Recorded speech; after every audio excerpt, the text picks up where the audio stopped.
bertemu dengan seorang ustadz. Kemudian ustadz itu bilang begini, ini latar belakang saya kenapa saya belajar pengobatan Nabi. Ustadz itu bertanya kepada saya begini, dok, antum yakin gak sih dok kalau antum masuk surga?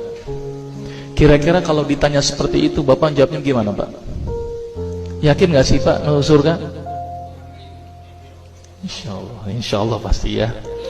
Saya jawabnya pada waktu itu apa? Yakin Ustaz, saya masuk surga karena Allah menurut prasangka hambanya. Tapi Ustaz itu bilangnya lain, kayaknya antum masuk neraka deh.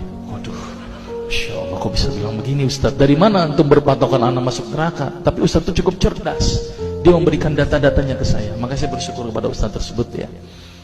Dia ambil pada waktu itu, mohon maaf ya, saya menyebut merek, mohon maaf. Diambil obat, ya dok, saya nyebut merek, mohon maaf ya, Lovenox.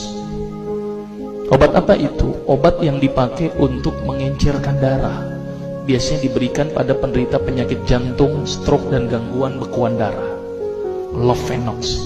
Di situ tertuliskan kata apa? Porsin origin. Ada yang tahu porsin? Ada yang tahu? Nggak ada yang tahu. Berarti kalau dokter ngeresepin obat apa aja ditelan semuanya nih. Masya Allah. Porsin itu isinya pak, babi pak. Malah di boxnya tertulis kata-kata bener-bener bersumber dari babi. Saya bilang, waduh, berarti dok kalau antum ngeresepin porsin satu pasien, antum telan itu obatnya, kira-kira ibadah orang tersebut diterima nggak sama Allah? Diterima atau tidak? Tidak akan diterima dok. Siapa yang dipersalahkan nanti? Antum yang menuliskan resep. Satu. Diambil lagi obat yang kedua. Saya cerita latar belakang dulu ya sebelum saya terapi senyum. Diambil obat yang kedua. Pada waktu itu diambil apa? Atrapid. Apa itu? Insulin. Tulisannya apa? Human insulin. Jadi diambil dari manusia yang telah meninggal. Diambil pankreasnya, insulinnya, yang menderita penyakit kanker pankreas, dibuatlah obat. Berarti dokter sudah menyuntikkan manusia ke dalam manusia. Diambil lagi obat yang ketiga. Luar biasa ini dokter. Apa Ustadz ini? Diambil obat namanya analsik. Apa itu analsik? Obat untuk pusing. Ini di kalangan dokter sering resep ini nih. Isinya apa? Antalgin dan diazepam. Diazepam, makanya kalau orang minum obat ini pasti ketagihan, saya yakin. Kalau minum obat warung nggak ngefek ini. Karena kenapa? Karena mengandung diazepam. Diazepam itu apa? Narkoba pak. Bikin kita teler. Maka itu cara nyari uang paling gampang, kasih aja resepin analsik, pasti balik lagi dia. Karena kenapa? Narkobanya bikin kecanduan. Dia mengandung diazepam. Diazepam fatwa ulama bagaimana? Haram. Diambil lagi obat batuk, kodein. Maka itu kita minum obat batuk langsung hilang batuknya karena kodein.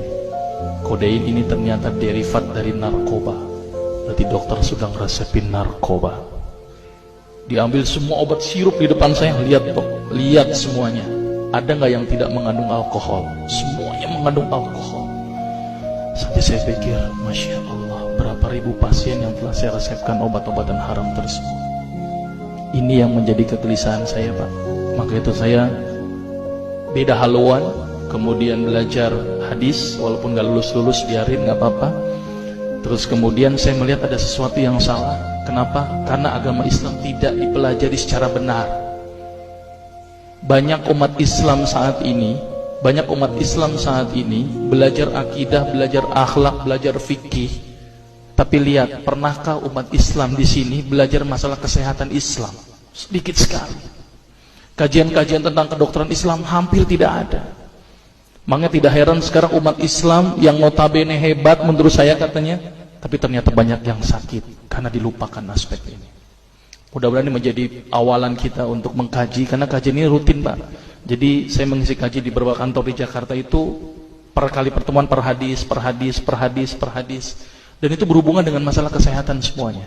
Jadi ternyata Allah ini menurunkan ibadah, memerintahkan kita untuk sholat, puasa, tahajud, semuanya ini bukan untuk kepentingan Allah pak.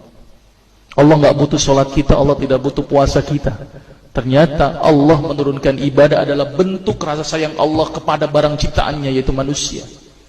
Seperti halnya orang menciptakan motor, mobil, maka di maintenance itu dengan adanya servis. Maka Allah juga memaintenance barang ciptaannya, yaitu manusia, dengan servis. Servis yang dilakukan adalah dengan ibadah. Jadi kalau seandainya kita tidak melakukan ibadah, sama aja tidak mau servis diri kita sendiri. Saya akan terangkan ternyata semua amalan yang dicontohkan Rasul itu bermanfaat dari sisi kesehatan. Saya akan mulai nanti dengan terapi senyum ya. Ini lewat saja. Ini saya mohon maaf nyebutin obat-obatannya, mohon maaf ya.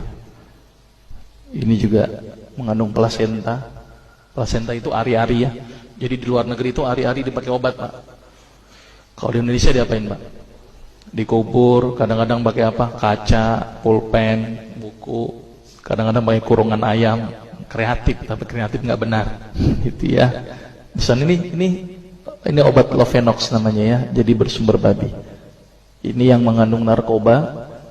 Wah, dulu tuh saya kalau jadi dokter gila-gilaan pengasih narkoba, Pak. Setiap ibu hamil, setiap ibu datang dengan bawa anak kecil, itu anak kecil pasti saya kasih narkoba, Pak. Kenapa? Karena ibu-ibu paling seneng kalau anaknya datang terus kemudian tidur pules. Wah, seneng banget tuh ibu-ibu. Apalagi obatnya yang tokcer, paling seneng itu orang. Maka itu saya kalau ngasih obat antibiotik dulu nggak namanya amoksisilin, ampicillin, nggak level buat saya. Apa yang sekali cefalosporin, obat turun demam aja nggak ngefek, saya cuma 500 mg, Pak, 650. Dan selalu anak kecil datang kan alasannya takut kejang. Selalu saya tambahkan apa ini, Pak? Luminal. Saya dulu bandar narkoba, Pak, tapi legal, resep. Maka itu saya banyak dosa ini. Mudah-mudahan ini bisa menembus dosa saya nanti di akhirat. Ya, ini insulin ya. Ini kosmetik yang